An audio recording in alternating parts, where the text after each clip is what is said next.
Chinese ফিলোসফিতে একটি কথা আছে ওয়াই, অর্থাৎ ইফোর্টলেস অ্যাকশন, জোর জবরদস্তি না করা। অর্থাৎ দেখবেন যে নদীর পানি, তাকে কিন্তু কেউ পিছন দিয়ে ঠেলছে না, আবার সামনে থেকে টানছেও না, তারপরেও সে বয়ে যাচ্ছে সে তার নিজের গতিতে, প্রকৃতির নিয়মে, প্রকৃতির সাথে মিশে। এই কথাটির জনক হলো চাইনিজ ফিলোসফার লাইজু। সে বলছিলেন যে জীবনকে এত বেশি জোর জবরদস্তি করো না, সে যেটি চায় তাকে সেটি দেওয়ার চেষ্টা করো। অর্থাৎ দেখবেন তার ভাষ্যমতে যে এমনও লোক আছে কঠোর পরিশ্রম করে যাচ্ছে, খুব বেশি লেখাপড়া করছে, লেখাপড়ার পিছনে অনেকটা শ্রম দিচ্ছে, সে তার কাঙ্ক্ষিত চাকরিটিও পেয়ে যাচ্ছে, কিন্তু আদৌ তার সুখ হচ্ছে না। অর্থাৎ আপনি আপনার জীবনটাকে এমনভাবে নিয়ে যান ওই যে সেই পানির মতো, যেখানে পিছন দিয়ে কেউ ঠেলবেও না, সামনে দিয়ে টানবেও না, সে তার প্রাকৃতিক নিয়ম অনুযায়ী বয়ে যাবে। তাহলে যেটা হবে, আপনি জীবনে আপনার একটা গড়াইও আছে, এর ভিতরে আপনি জানেন না আপনি আদৌ কত বছর বেঁচে থাকবেন এই দুনিয়ায়। উপরওয়ালা সৃষ্টিকর্তা আপনাকে যে আয়ু দিয়েছেন, আপনার এই পর্যন্তই থাকতে হবে। আর রিজিকের যে কথাটা, সব কিছুর পিছনে আপনার রিজিক, এত এত চাকরি, এত এত কাজ, এত এত পড়াশোনা, সব কিছুর পিছনে আপনার কাজ করে রিজিক। অর্থাৎ আপনার যে বেঁচে থাকার জন্য খাবারের যে প্রয়োজন, এটার পিছনেই একটা কাজ করে একটা চক্র। এই চক্রটা আপনার ভেঙে দিতে হবে।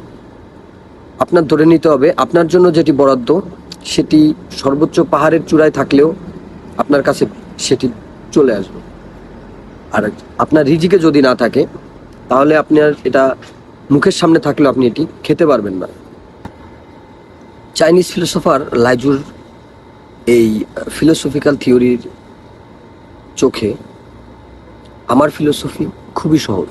অর্থাৎ রিজিকের যে ব্যাপারটা নিয়ে বললাম, দেখেন আমি যদি এই মুহূর্তে কোনো একটি ফলের দোকানে যাই হাফ কিলো আপেল নেওয়ার জন্য, তো সেখানে আমরা যদি একটু চিন্তা করি যে ওই আপেলটি আমি যেই দোকানে বসে কিনছি বা যেই দেশে বসে আমি এটি কিনছি, এটি আসলে আদৌ সেই দেশেই উৎপাদন হয়নি বা সেই দেশের গাছেই আপেলটি ধরেনি।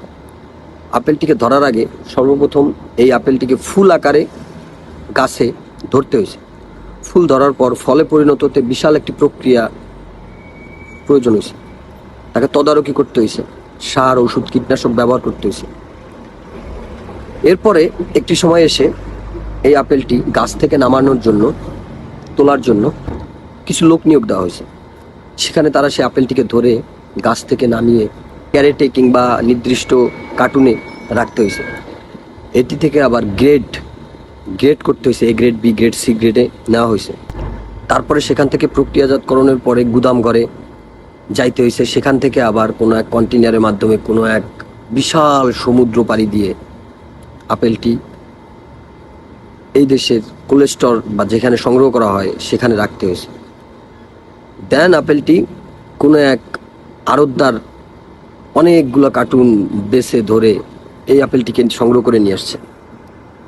পরবর্তীতে সেই জিনিসটি দোকানে তার নির্দিষ্ট জায়গায় রাখা হয়েছে। দোকানে আনার পরে সেখানে অনেক কাস্টমার আমার মতো ধরছে বা ধরতে পারে, কিন্তু আমি যে আপেল যে হাফ কিলো নিয়েছি তার ভিতরে একটি আপেলের কথা যদি চিন্তা করি, সামান্য একটি আপেল, সেই আপেলটিও অনেক কাস্টমারের হাতে পড়েছে, তার পছন্দ হয় নাই বা তার হাত থেকে আপেলটি এড়িয়ে গেছে, কারণ ওই যে রিজিক আমার জন্য লেখা ছিল, তা আমি কিনতে পারবো।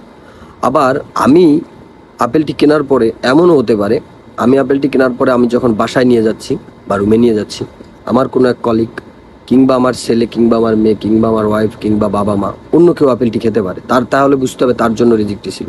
তার মানে যদি আপেলটি আমার জন্য বরাদ্দ থাকে, অবশ্যই আমি আপেলটি খেয়ে নিব। এটা উপরওয়ালার একটা নিয়ামত, ভাগ্যের লিখন। যদি এটি আমার জন্য বরাদ্দ না থাকে, তাহলে ওই যে আমার মুখের সামনে থেকে সরে যাবে আপেলটি, মানে আমিও ধরছি, আমিও নিয়ে আসছি আপেলটি, কিন্তু আমার জন্য, আমার রিজিকে এটি লেখা ছিল না, যার কারণে আমি এটি পাইনি। অর্থাৎ এত কথা দ্বারা আমার ফিলোসফি, আমি আগেই বলছি যে সহজ, যে লাইফটাকে এমনভাবে নিয়ে যেতে হবে যে কঠোর পরিশ্রম না, এক পাশ থেকে টানতে হবে, এক পাশ থেকে ঠেলতে হবে, এরকম না। খুব সুন্দরভাবে প্রকৃতির মাঝে ভাসিয়ে দিতে হবে, প্রকৃতির ভেলার মতো ভাসিয়ে দিতে হবে। তাহলে একমাত্র সুখী থাকতে পারবো, সুখে থাকতে পারবেন। সো আজকের মতো বিদায় নিচ্ছি। টাটা। Down.